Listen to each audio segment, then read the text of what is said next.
യോഗിയുടെ കാലം മനുഷ്യനായിട്ട് മാറി, അത് ദേവനായിട്ട് മാറി, ഋഷിയായിട്ട് മാറി, സന്യാസിയായിട്ട് മാറി, ജ്ഞാനിയായിട്ട് മുക്തനാകുന്ന വഴിയാണ്.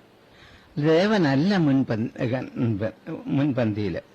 ഇപ്പം മനുഷ്യൻ തന്നെ ദേവനും ഋഷിയും സന്യാസിയും, ഇപ്പൊ ഒരു സർപ്പക്കാവും അതുപോലെയുള്ള വെച്ചാരാധനയും തുടർന്ന് വന്നിട്ടുള്ള ഒരു പാരമ്പര്യം നമുക്കുണ്ട്.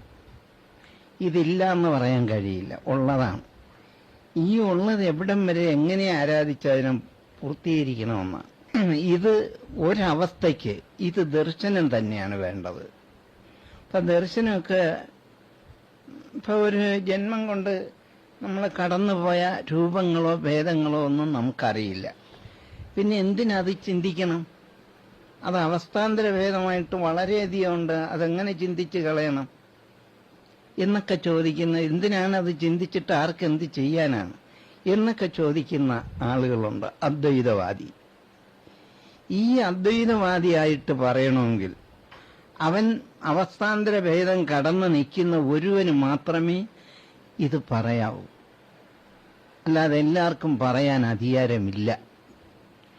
ഇതറിയാതെ നമ്മൾ എല്ലാം മനുഷ്യന്റെ സഹജമായ പ്രവൃത്തിയിൽ മനുഷ്യന്റെ ബുദ്ധിയും കഴിവും പ്രാപ്തിയും മാത്രം ഉപയോഗിച്ച് ധനപ്രാപ്തിയും വിദ്യയും അവസ്ഥാന്തരങ്ങൾ അറിയാതെ കൊണ്ടാടി വിളയാടി അങ്ങ് ചത്തുപോവുകയാണ്.